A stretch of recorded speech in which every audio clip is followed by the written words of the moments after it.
ہم کو 70,000 لگاموں سے کھینچ لایا جائے گا. 70,000 فرشتے لگام کھینچتے ہوں گے. اچانک فرشتوں کے ہاتھ سے لگام چھوٹ پڑے گی، لیکن فرشتے پھر فوراً پکڑ لیں گے.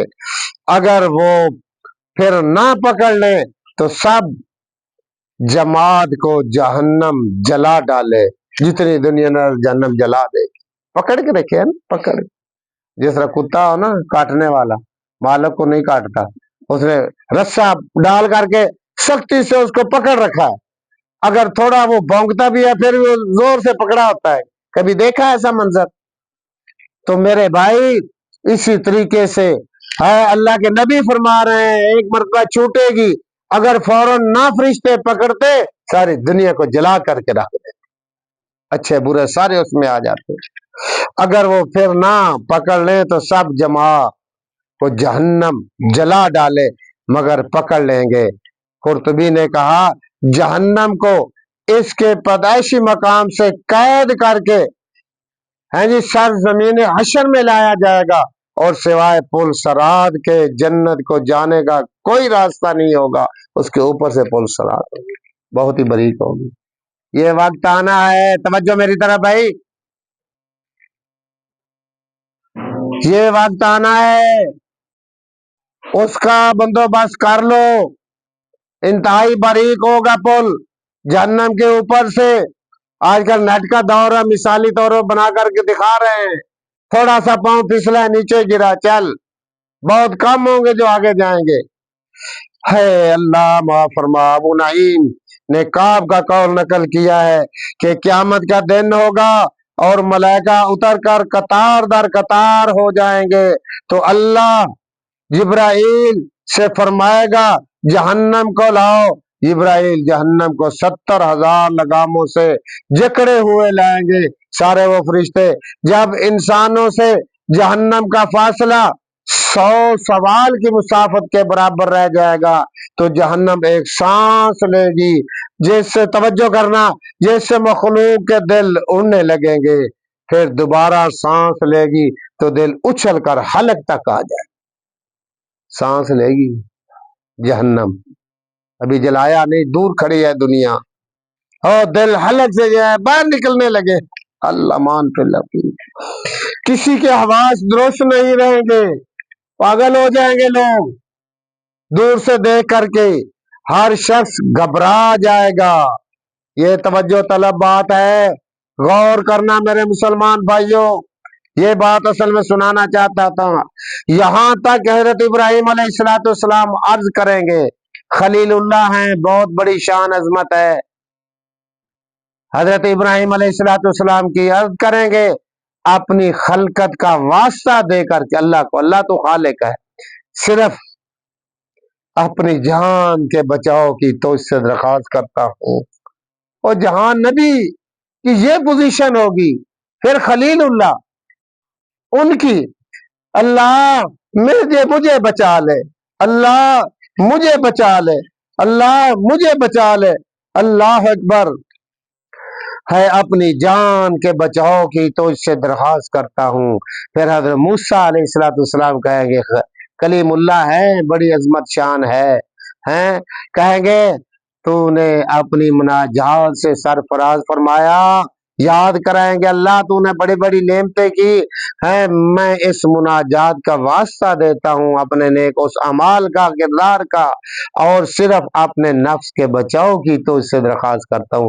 امت کی خبر نہیں، ماں باپ بہن بھائی کی خبر نہیں، اللہ مجھے بچا لو. نبیوں کی یہ پوزیشن ہماری کیا ہوگی؟ ہم کس آکڑ میں ہیں، کس تکبر میں ہیں؟ میرے بھائی قرآن پڑھیں گے سنیں گے تو بات سمجھ آئے گی، ورنہ نہیں آئے گی شیطانیت کے علاوہ. اللہ موسیٰ کلیم اللہ اپنے نفس کے بچاؤ کی تو اس سے درخواست کرتا ہوں.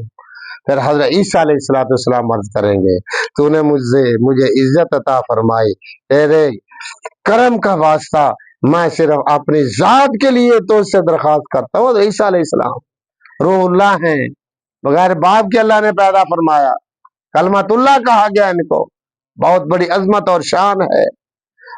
کرتا ہوں میں اپنی ماں مریم کے لیے بھی عرض نہیں کرتا.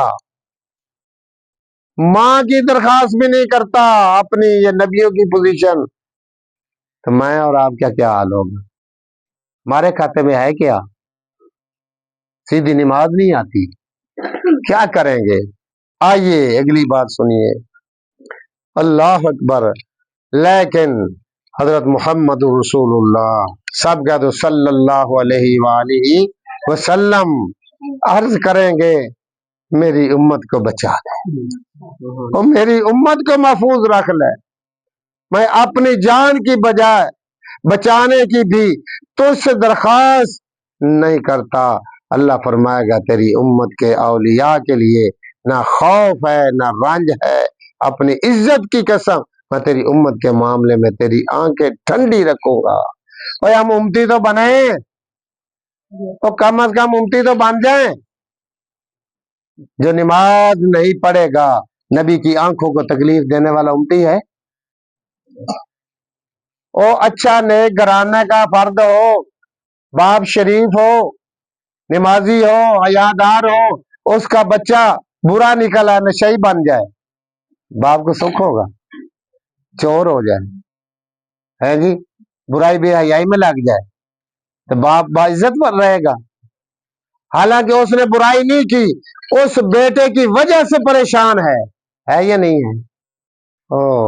کہیں ایسا نہ ہو۔ اور نبی تو یقین جانو عرش مولا پہ گئے نا جب معراج والی رات، وہاں بھی امت کو نہیں بھولا، میں نہیں بھولے۔ اور اس دن بھی آپ نے یہ حدیث میں عرض کر رہا ہوں ہے جی، اس دن بھی یہ انبیاء اپنی اپنی جان بچانے کی درخواست کریں گے اور تیرے میرے نبی ہماری فکر میں لگے ہوئے۔ بیٹا نہیں بھائی، او ہاتھ باندھ کے رکھ۔ تو اس لیے کم از کم امتی تو بن جائیں۔ اللہ کے نبی نے فرمایا جو نماز نہیں پڑھتا میرا امتی نہیں ہے، جو نماز نہیں پڑھتا دین کو گرانے والا ہے، جو نماز نہیں پڑھتا اس کے پاس جنت کی چابی نہیں ہے، جو نماز نہیں پڑھتا میری آنکھوں کو تکلیف دیتا ہے۔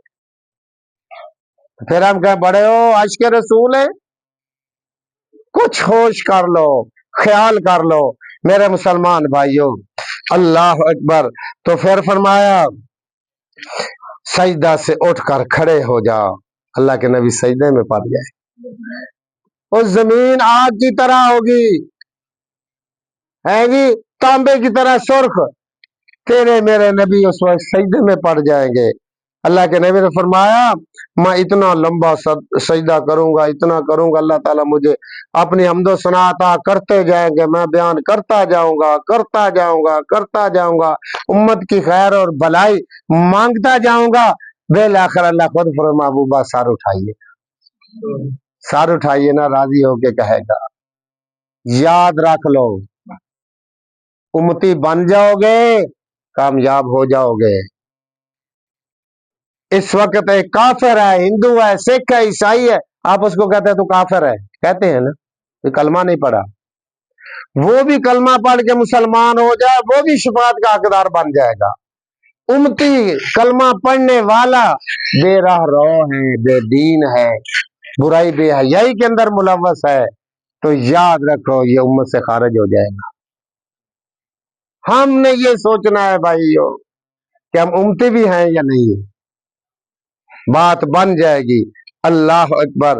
تو اس لیے بات یہ ہے، تو چیز یہ ہے کہ بات یہ ہے علم غیب پیچھے پڑھ سن چکے نا، اس وقت جب ہم نے کہنا ہو کیا کیا، اب غیب پہ ایمان لائے، جنت جہنم ہے یا نہیں ہے نا، جنت بھی ہے جہنم بھی ہے، خدا بھی ہے فرشتے بھی ہے، نہ خدا کو دیکھا نہ جنت کو نہ جہنم کو، فرشتوں کو بھی نہیں دیکھا ہے، کیوں مانا ہے؟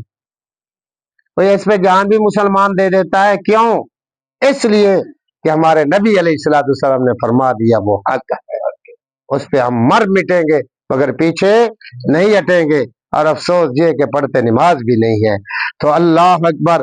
اس وقت کیا ہوا جب وہ سامنے آئے گی، یتذکر الانسان وانى له الذکریٰ، سوچے گا انسان اور کہاں اس کے لیے سوچ رہا، اب کیا سوچنا ہے، اور جب پکڑا جائے ہیں چور نو جب پکڑ لین گھر والے تو پھر وہ سوچے کہ میں چوری نہ کرتا، وہ چوری تو کرتا، ہوں تو آ گیا نا قابو، ہوں تو سزا ملے گی کہ نہیں ملے گی؟ ہے اللہ نے اسے کہے گا یقول یا لیتنی قدمت لحیاتی، وہ کہے گا اے کاش میں نے پہلے بھیجا ہوتا اپنی زندگی کے لیے، ادھر نیک اعمال کرو گے آگے جائے گا، تمہیں چھڑائی چھوٹ جاؤ گے، ورنہ گرفت ہی گرفت ہے، گرفت ہی گرفت ہے۔ یوم لا یعذب عذابہ احد، اس دن اللہ تعالیٰ بہت بڑا سخت عذاب عطا فرمائیں گے۔ ولا یوثق وثاقہ احد، اللہ جیسے جکڑ کے باندھ دے گے ایسا کوئی بھی باندھ نہیں سکتا۔